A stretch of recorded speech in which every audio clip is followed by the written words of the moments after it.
Here's a video walkthrough of assignment number 1, and we're looking at margins and spacing and tabs and footers and page numbering and justification, so quite a few things. Here's the instructions. We're basically recreating from the line down a new document, and we're going to call it Word Processing Assignment 1. So I've opened a new document, and I've got it inside my folder called BTA3O Word Processing, so 2 sets of folders, and I'm going to type the following in here. I've got margins set for 1.5 inches on the left and 1.5 inches on the right. So to get my margins, I'm going to say File, Page Setup. I'm going to say my margins are going to be set for 1.5. It was 1. I changed it to 1.5 on the left and 1.5 on the right, and say OK. Line spacing is set at 1. So that just means we're through here that we're going to say that line spacing is going to be single spaced. Okay. Bold text looks bold, so the first heading was bold. I think I'll center that as well. And maybe I'll make it a little bit bigger to make it stand out as a heading. It says the rest of the text should be 12 point Times New Roman. So if I create my text, instead of Arial, I'm going to make it Times New Roman. And 12 point, it often defaults to 11 point. And I start typing through my document this way. A couple other things to watch out for is for all text, use tabs for the software list and not the spacebar to line things up. So as I type the 3 types, I'm going to use a tab to get across and tab to get across, and we can decide how you want to, maybe a couple extra tabs here, and then the same thing for to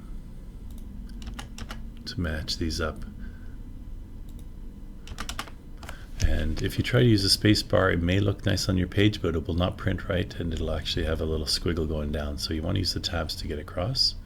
What are things fully justify the main paragraph? That just means we're going to get it like in a newspaper. So up at the top, as you hover, you'll see that's centered, right justified, and that's fully justified. So it just gives those sharp, straight lines on either side like a newspaper. Indentation for the main paragraph, we're going to add a 1/2 inch left and a 5.5 inches right. So that just means I'm going to highlight the paragraph first, and if I highlight up here, I've got an indent. I'm going to move it in 1/2 inch, and I'm going to move it in 1/2 inch on this side as well. Okay, I just meant 1/2 inch from the right, so I'll change that. Instructions. Save the document as Word Processing 1. Okay, you never have to hit save because you've named it that way.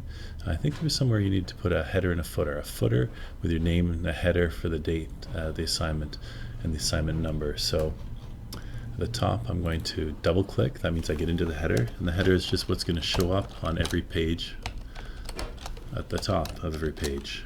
Okay, and if I want to do the footer, then I just scroll to the bottom of my page. I can double click to get into the footer.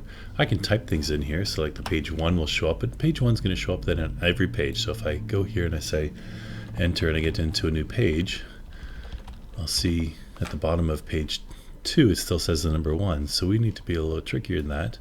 What if we went over to here and say insert, and under page number I could say, okay, it's going to be in the bottom. That's fine.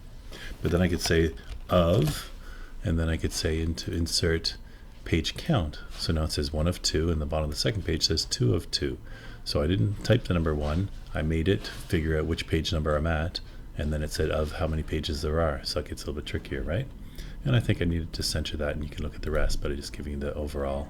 If I do it in 1, it works on the second. Okay.